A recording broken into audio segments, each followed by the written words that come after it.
Okay, well, we have sound, we have picture. If you're watching this on YouTube in the future, you're watching a very short portion of a 2-hour live show called The Gathering that I hold with my upper level patrons every month. Every month, my feather wolves, dragon foxes, and doodlebugs vote on a topic, and that's what we work on during this 2-hour lesson. And this month, we decided to work on fabrics, and very specifically on evening gowns, and even more specific than that, on Cinderella's evening gown. So I have a very special page for you today. This is the page. It is called Bloody Valentine, and it's for a very special occasion. This is a page that I drew for our very own Mark, Goofy Mark, and the event is called My Bloody Valentine, for which a bunch of us participating artists have created very specific art that's up in our Etsy shops. And I've already actually colored this page once, so I wanted to show this to you guys. I colored this just for fun. I wasn't really sure what I was going to do with this coloring, but I set a challenge for myself to do a single color coloring, so I chose red, but today is going to be blue. So of course, as always, we'll start with our color selection, and for that I like to have a test page. So I chose a nice blue that will be my main blue, and this is literally how I pick my colors every single time. I just pick a color from the box that looks nice to me, and I test it on paper, and if on paper it looks attractive, I will go with it, and only then do I check the name. This is called Denim, and it's from the Monarch set. So that will be my lightest color. Then I like to go a little bit darker, and I picked this color. This looked very nice to me. This is called Ocean, also from the Monarch set. And then I like to go on the lighter side and see what I have there. I found this color that's very nice. This is called Sky. This is going to be my lightest blue. And then I will go for a very, very dark blue, just in case we'll need it for the shadows. We may not even need it, but I like to have it ready just in case. So I picked the absolute darkest color that I would go for, and this is called Storm Blue, also from the Monarch set. For me, out of all the Black Widows, the Monarch feels a little bit softer on paper. I think they actually changed the formula for that one. As far as I understand it, Albert actually went with a different company, like a different manufacturer, a different factory that created the Black Widows from Monarch set. And there's something in the formula that makes them a little bit creamier, a little bit softer on paper. It's a subtle, subtle difference, and you have to already know the brand to feel it. But for me, the Monarch set is technically the best set, the best quality pencils on paper. That's just me. If you have a different opinion, please let me know in the comments or right now in the live chat. All right, let's see what we can do here. Because I'm working on gray toned paper, I will start this dress with my favorite thing, my crack, my white charcoal. So those of you who know me know that I'm absolutely addicted to this stuff. My paper is gray, and I want all of these blues to be as pure in saturation as possible in the end. So I will prime it with white. And because this dress is so dainty and shiny, we want it to be as light as possible. So I don't want any gray showing through. So I will prime it with my white charcoal. And I'm coloring in only the blank parts. I'm not going over the shadow. Somebody called me the queen of crack the other day, and I'm like, yay! Well, never mind. That's not actually that flattering. The queen of white charcoal, I think, has a better ring to it than crack queen. People might get the wrong message on YouTube. That's looking pretty good. I like it. So we'll just smooth it out with a Q-tip, and then we'll be ready to start with our colors. And white charcoal is perfect for this because it's just powdery enough, but not too powdery. Now that I've smeared it with my Q-tip, I can't actually hurt it, even if I run my fingers over it. Nothing smudges, nothing smears. It's now locked in our page. And this paper is perfect for this as well. This is the 80-pound Strathmore paper that I'm working on.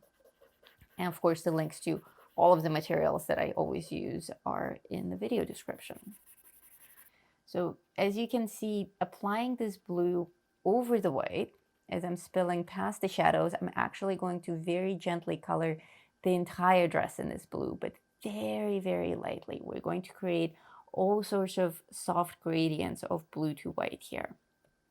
So as you can see, applying this blue on top of our white charcoal is quite different from the way that this blue lays just on gray paper. Very, very gently over the gray shadows. And we want to really bring out all of these wrinkles in the fabric. Cinderella was a request from Mark because she is his favorite Disney princess. So here again, I want to cover all of the white areas, but color them very, very gently. I am actually switching up the amount of pressure that I'm adding.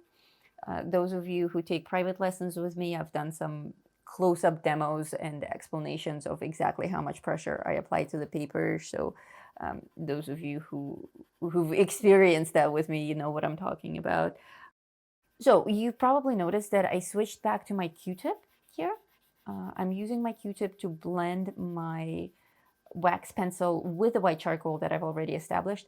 And it's not, the wax pencils don't blend as well with the Q-tip as the white charcoal does. It's barely noticeable, and it works better over the white charcoal primer. But it's a very, very subtle effect. It just makes things just a hair smoother. So now I will switch to my absolute darkest color that I picked. So we went from the middle blue. Now we're going to the darkest one. This is called Storm Blue, and it's kind of an aquamarine blue. So with this darkest color, I'm going to go over the deepest gray shadows that I have. And I'm going to start working from the seams of the dress and out. I'm really liking this color. This is exactly what I had in mind. But notice that I am working with more detail now. I'm not using really broad strokes like I was with my lighter color. This is more detail work, and I'm going over all of the little wrinkles of the dress very gently. And everywhere where I have these seams in the dress, I'm spending more time there as well, adding more shadows and actually outlining outlining the outlines, outlining the black lines that I have here with my blue. Especially spending more time here at the seams to kind of hide these outlines and turn them into dark shadows instead is exactly the trick that will turn this flat drawing into a three-dimensional fabric. Okay. So here also notice how I'm switching the direction of my shading constantly because there's so many folds here, especially in these areas that are darker, that the only reason that I'm switching the direction of my actual shading strokes is to make sure that my gradient, that my coloring is applied smoothly. Make it a little bit darker here in the shadow. Again, no extra pressure for the shadows, just extra layers. That's the key. The key to nice coloring is layers. I hear a lot, well, not here, but see in posts. I see a lot of posts from people saying, I wish I could make this color brighter or stronger, but my paper, by the time I got to this level of color, my paper couldn't take any more color. And I'm always just, my mind is blown by that statement. It's like, what do you mean your paper couldn't take any more color? I keep adding layers upon layers of color on my pages, and I never reach the point where the paper can't take any more color. It just doesn't happen. So the fact that it does happen to people implies that they're using way too much pressure on their page. Because if you're pressing into the page, then yes, you will probably be able to add 1 or 2 layers of color, and that's it. If you apply no pressure at all and you just glide on the surface, unless you're working on really, really, really crappy paper, that should not happen. But even your basic printer paper, your letterhead paper, will take more than 10 layers of these wax pencils easily if you apply your pressure correctly and don't overcorrect and don't press on the page. We've already used this one, and we've already used that one. We still have our very light color, and we have this guy. I'm going to work with this one a little bit because I am liking the way that this is coming out, but I feel like now I have too much of a difference between my very light blue and my very dark blue. So I want the dress to be not quite as pale as it is right now. So I'm going to keep adding more color on top of everything. And because I have the light and shadow so nicely established already, and I have all this detail and I have all these layers of color, now I don't have to work with that much detail. Now I can relax, I can hold my pencil all the way back, and I can do my fast shading. This is a very clean blue, and notice how it stands out from the background. We're working on gray paper, yet the blue of the dress is so clean, so crisp, just like we drew it on white paper. So that dichotomy is what I'm going for. That's exactly why I choose the gray paper. It's because the object that we primed is now so crisp. And now I'm going to see what happens if I add this very light color. It's kind of an experiment. This is called Sky. Okay, and here again, fast shading because we have all the definition already done.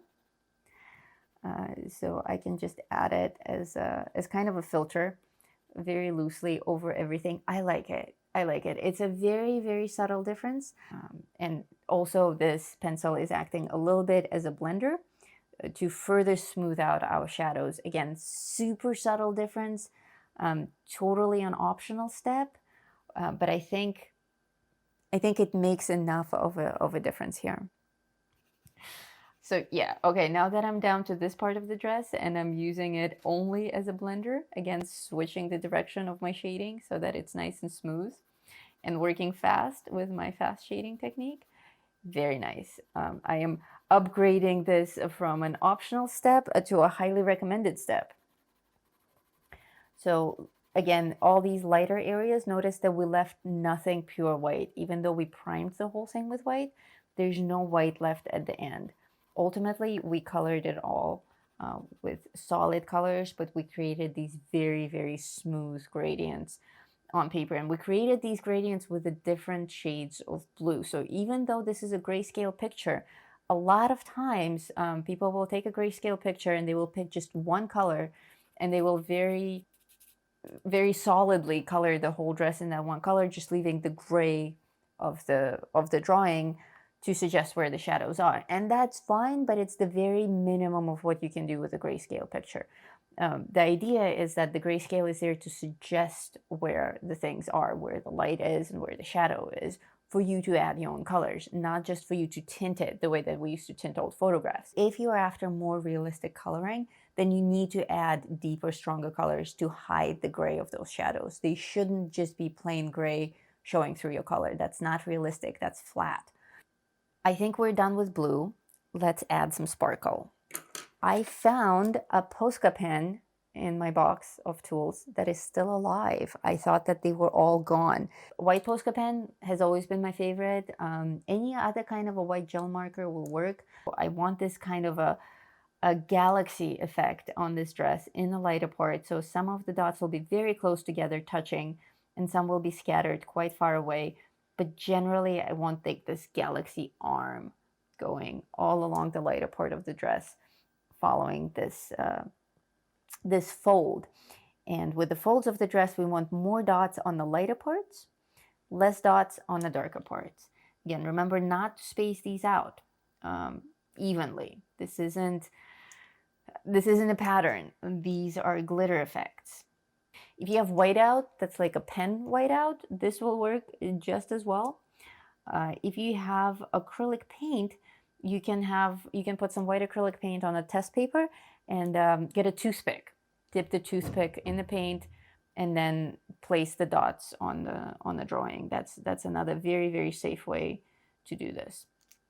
So all these dots are going to be the same size. I'm not going to draw any that are bigger than any others.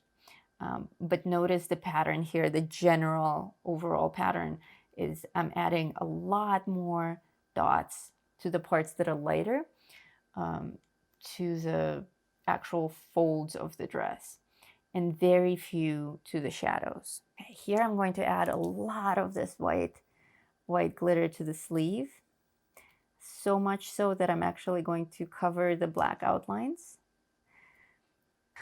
So I'm going to call it done. I think this is a success. Our Cinderella dress looks blue and sparkly and beautiful. Remember that this image is up in my Etsy shop, and it's for Goofy Mark's event, My Bloody Valentine, which is an amazing event that I hope will become a tradition. For Valentine's Day, I will put all the links to all the details of this event in the video description. So I hope you guys join us. There will be some amazing pages offered by some amazing artists. And on that note, I wanted to thank Mark for organizing the event, because I am having an amazing time meeting new artists and learning from them and seeing their technique. There's some really spooky new artists that I met. That's always a pleasure. So thank you for making that possible, Mark. I think I can say thank you so much, Featherwolves and Dragon Foxes and Doodlebugs. And thank you anyone who's watching on YouTube. If you enjoyed this video, don't forget to give it the thumbs up. Check out all the links in the video description for everything that I talked about during the show. Join the Patreon community. If you enjoyed the short video about this technique, if you want to join us for the full 2-hour lesson, join me on Patreon. The links to that in the video description, as always. And I'll say goodbye and farewell. Bye.